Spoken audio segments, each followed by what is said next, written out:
Welcome guys, welcome to today's discussion. Now today's discussion is all about a new question. Today's question is, what is the form of Gauss's law in dielectric medium?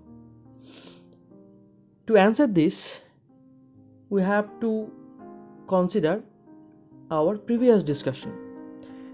This is the result of our previous discussion. This is the phi, this is the potential due to this dielectric substance. Obviously this is the polarized one. Now hope you have covered my previous lecture. If you have not covered it, you can go through the description. I have written down the links there. Okay. Now in this expression we have introduced two quantities like sigma b and rho b. Sigma b and rho b are surface and volume bound charge densities. Now let's add some free charges to our dielectric substance. Hope you have remembered that in our previous discussion we have already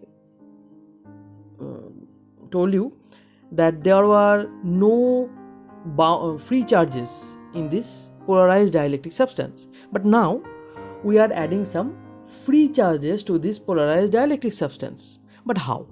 It is very easy to say that okay, let's add some free charges to our expression, or mathematically it is very easy. We have to just add some mathematical expressions to the existing expression.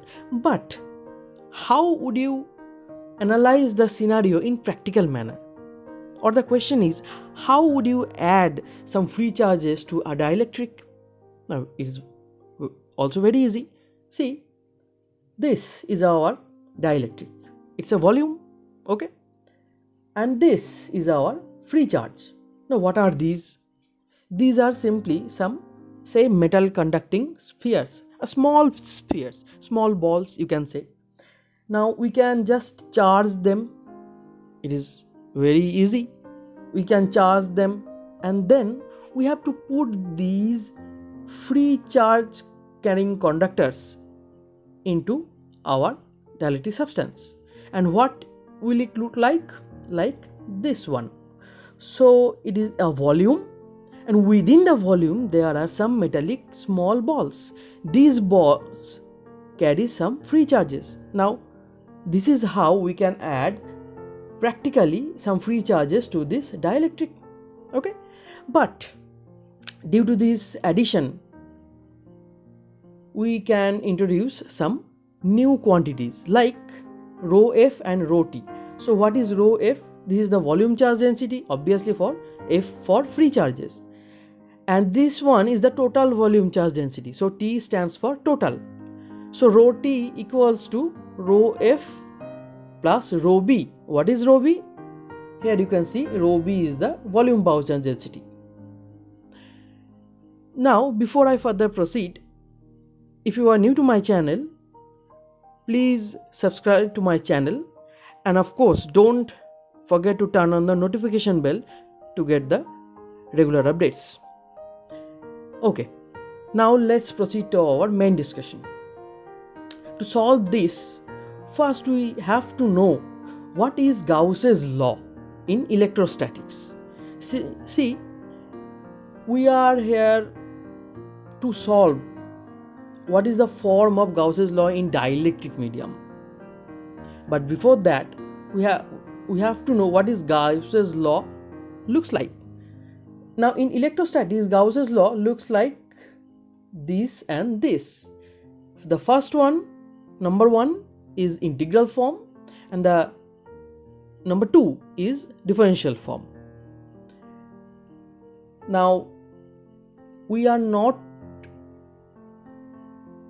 analyzing how these equations come from, where they come from. Okay, this is not our subject today. For that I shall make some separate video. Now we are concerned only these equations, how these equations will transform into a dielectric medium, because see, these two formats are only valid in free space because epsilon naught is free space permittivity. So these are valid for free space. But we are concerned about a dielectric medium. So obviously these two equations will transform. Okay, so let's go to our next slide. Now we are using the differential form here. As you can see in our previous slide, there were two formats. This one is integral form and this one is differential form. We are not using here the integral form. We are using here the differential form because it is more simpler than that one. Okay, back to our new slide.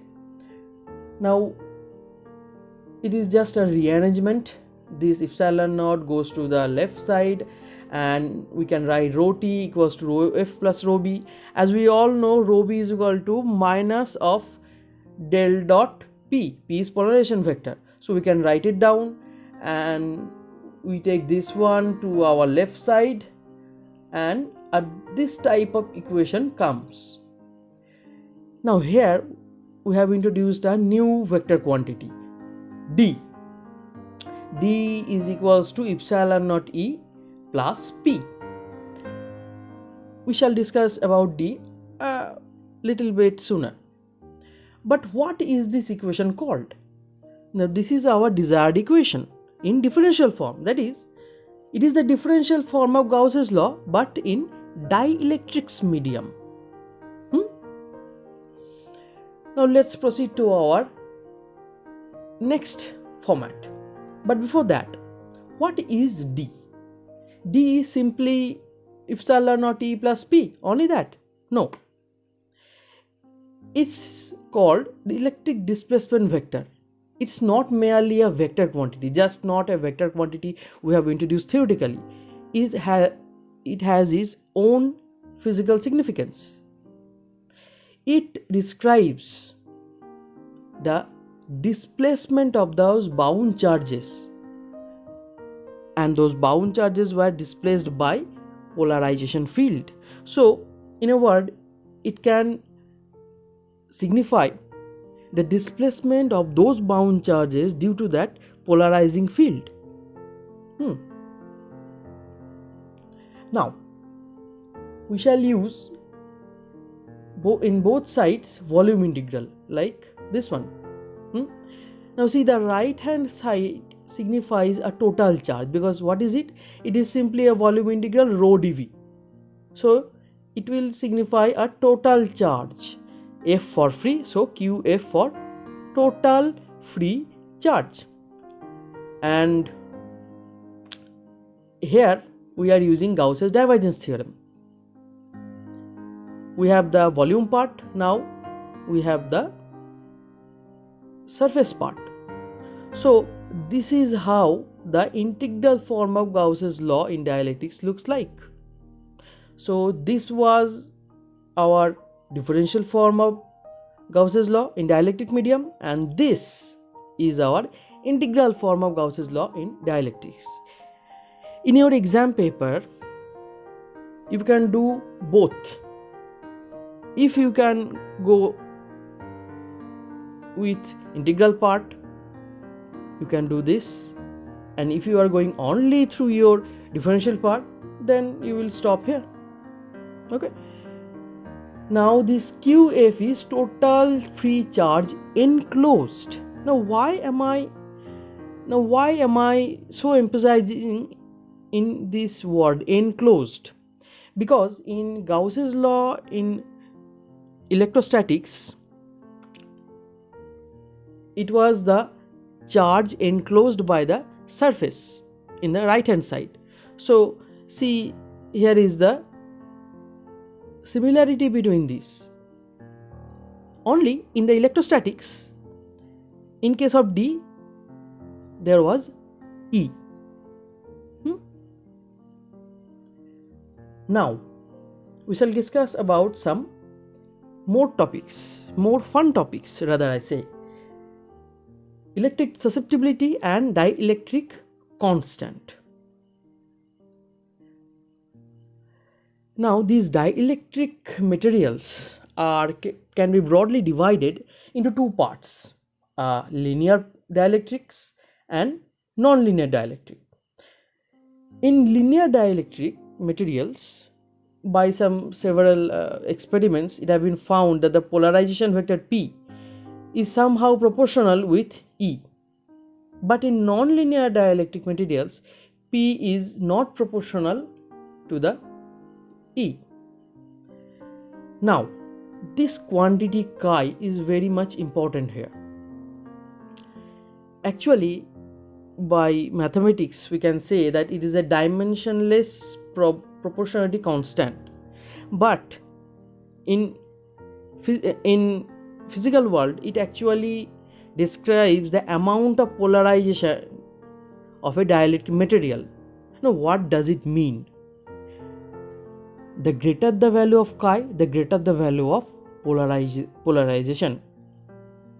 Okay, so chi signifies that how strongly polarized is the material, or rather say dielectric material.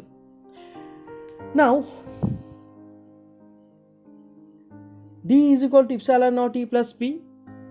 So let us put this P here, epsilon naught chi E, and we can do some rearrangement and can find that epsilon naught E 1 plus chi, which is epsilon E. So in this dielectric medium, we can use D is equal to epsilon E, where what is epsilon? Epsilon is just epsilon naught 1 plus chi. Now let us do some more rearrangement. Epsilon by epsilon naught, it is capital K equals to 1 plus chi. Now one more quantity has been introduced here. It is capital K. What is capital K? It is our dielectric constant or relative permittivity. Now it is also very important quantity because it also signifies that how strong the dielectric material is or how strong the polarization is. Now for the free space where epsilon equal to epsilon naught, that is epsilon equal to epsilon naught, we can find K equals to 1. So K equals to 1 for free space, and for some other spaces K can vary, and it signifies how strong the polarization is or how strong the dielectric material can be polarized. Now let's proceed to a very interesting question or very interesting topic. Now let's use our previous theorems and determine the electric field due to a point charge in a dielectric medium. See, here dielectric medium is very important. Otherwise we can say E is equals to Q by 4 pi epsilon naught R square. It is the general equation or general expression of electric field. We all know that. But in dielectric medium, what will happen? See, this plus Q is our point charge, and this blue sphere, actually it's a surface called Gaussian surface. Be very clear that Gaussian law is valid only for Gaussian surface or Gaussian circle.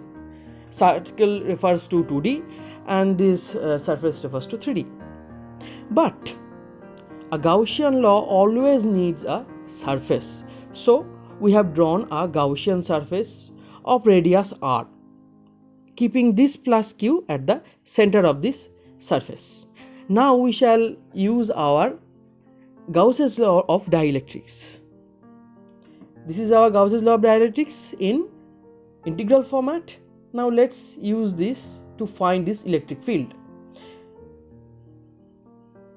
Now d into 4 pi r square. What is 4 pi r square? That is the whole surface of the 3D sphere.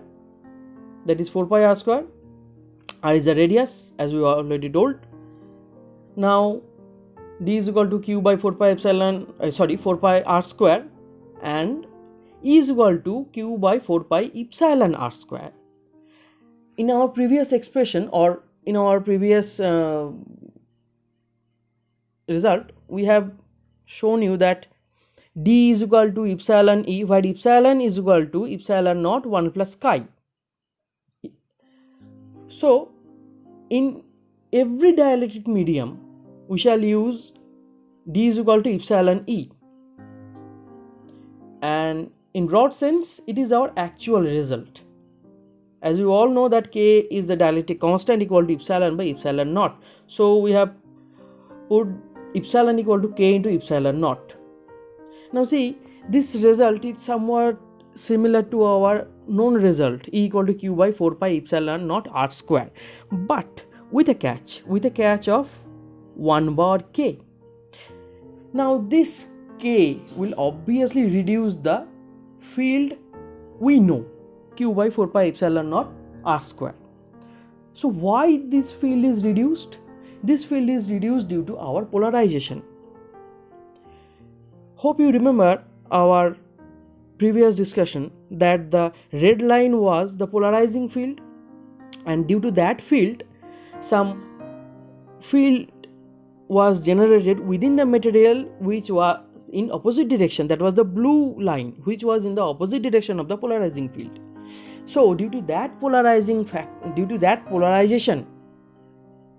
E is here somewhat reduced by a factor K.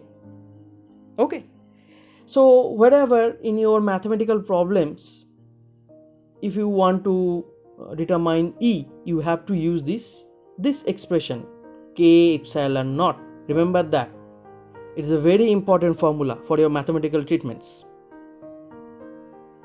Now we shall determine how the Poisson's and Laplace's equation transforms in dielectric medium. We are all familiar with Poisson's equation and Laplace's equation in normal medium. Del dot D equal to rho f. This is the differential form of Gauss's law in dielectrics. Let's expand it like D is equal to epsilon E. So del dot E equal to rho f by epsilon. Now we all know that E is a conserved quantity and it is a negative gradient of a scalar function, that is phi. So let's put it in here, and the final result comes out like del square phi equals to minus of rho f by epsilon. See, it is not epsilon naught like our known quantity, that is del square phi equal to minus rho by epsilon naught. That's for vacuum or for free space, but it's for your dielectric medium. So epsilon is very important here. Okay, now this Poisson's equation is slightly transformed, more or less same. Now we shall find how Laplace's equation looks like. Now if rho f equals to 0, that is there is no free charges, then this expression will be reduced to this one.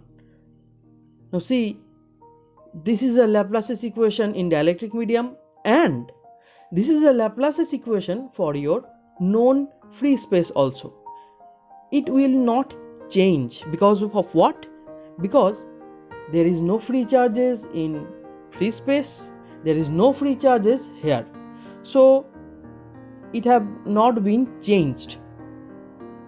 Okay. So in today's discussion we have found several important aspects of dielectric medium, as the Gauss's law, how it have been transformed, how the electric field have been transformed, and the Poisson's and Laplace's equations. These all equations will be very much useful for your mathematical treatment. Soon we will do that. Now for today, this is the end of our discussion. Hope you have liked it. Thank you for watching, guys. Goodbye.